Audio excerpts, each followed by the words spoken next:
Hello, my name is Leslie, and today I'll talk about the speaking and the listening process in the communication activity.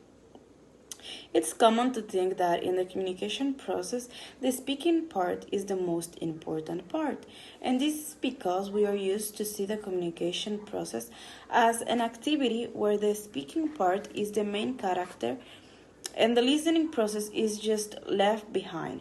But this is not true because in the communication process, the speaking and the listening are equally important to develop a correct communication skills. Today, we will learn how we speak and how to listen in the correct way. Let's start with the vocal production. When we learn to talk, we just know that we are talking, but we don't really know how we produce those sounds. There are three major elements in vocal production: breath and sound, resonance, and articulation.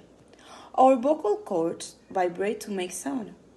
The vocal cords are small bands of muscle and other tissues inside the voice box, or our larynx.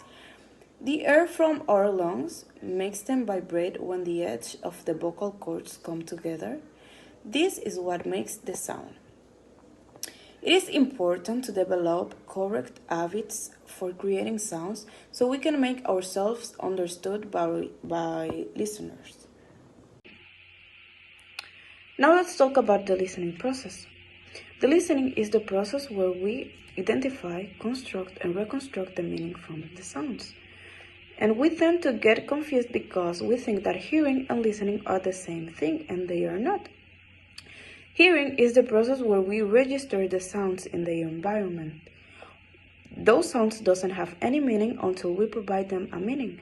And when we provide a meaning to those sounds that we hear, there we are listening. The listening process is conformed by four principal elements: receiving the sounds, understanding the sounds, evaluating the sounds, and last but not least, responding to those sounds. Even though the listening process, we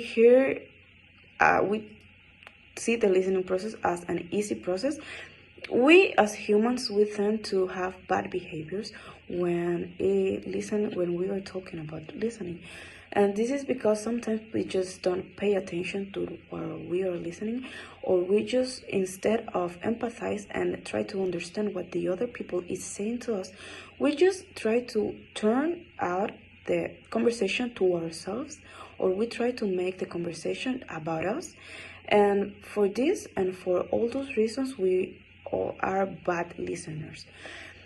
Listening and speaking are both equally important to the communication process, because the communication process can happen within one of them. If the speaking part is missing, the communication process won't be effective. And if the listening part is missing, then the communication process won't be effective neither. This is why if we want to have a good communication skills, we need to be good speakers and good listeners too. Thank you.